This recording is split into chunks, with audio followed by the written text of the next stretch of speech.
हनुमान पुत्र मकरध्वज की कथा। पवन पुत्र हनुमान बाल ब्रह्मचारी थे, लेकिन मकरध्वज को उनका पुत्र कहा जाता है।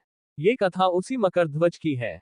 वाल्मीकि रामायण के अनुसार लंका जलाते समय आग की तपिश के कारण हनुमान जी को बहुत पसीना आ रहा था।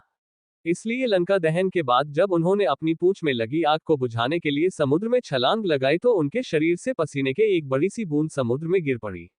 उस समय एक बड़ी मछली ने भोजन समझ वह बूंद निगल ली। उसके उदर में जाकर वह बूंद एक शरीर में बदल गई। एक दिन पाताल के असुरराज अहिरावण के सेवकों ने उस मछली को पकड़ लिया।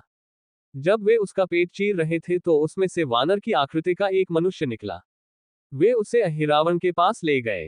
अहिरावण ने उसे पातालपुरी का रक्षक नियुक्त कर दिया। यही वानर हनुमान पुत्र मकरध्वज के नाम से प्रसिद्ध हुआ।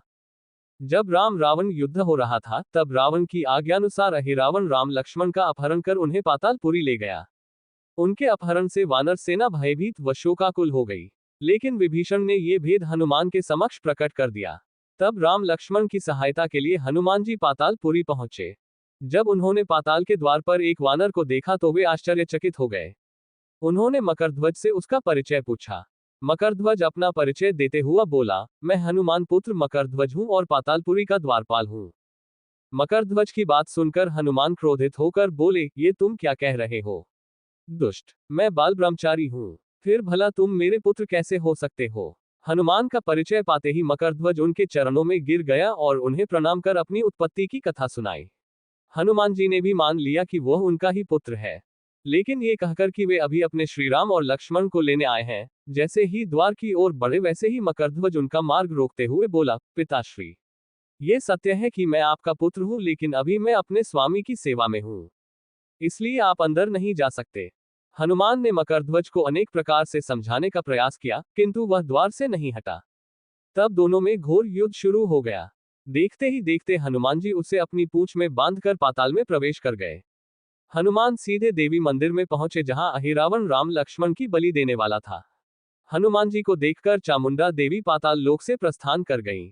तब हनुमान जी देवी रूप धारण करके वहां स्थापित हो गए। कुछ देर के बाद अहिरावण वहां आया और पूजा अर्चना करके जैसे ही उसने राम लक्ष्मण की बलि देने के लिए तलवार उठाई, वैसे ही भयंकर गर्जन करते हुए हनुमान जी प्रकट हो गए और उसी तलवार से अहिरावण का वध कर दिया। उन्होंने राम लक्ष्मण को बंधन मुक्त किया। तब श्रीराम ने पूछा, हनुमान, तुम्हारी पूंछ में ये कौन बंधा है? बिल्कुल तुम्हारे समान ही लग रहा है, इसे खोल दो। हनुमान ने मकरध्वज का परिचय देकर उसे बंधन मुक्त कर दिया।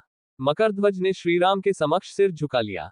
तब श्रीराम ने मकरध्वज का राज्याभिषेक कर उसे पाताल का राजा घोषित कर दिया और कहा कि भविष्य में वह अपने पिता के समान दूसरों की सेवा करे। ये सुनकर मकरध्वज ने तीनों को प्रणाम किया। तीनों उसे आशीर्वाद देकर वहां से प्रस्थान कर गए। इस प्रकार मकरध्वज हनुमान पुत्र कहलाए।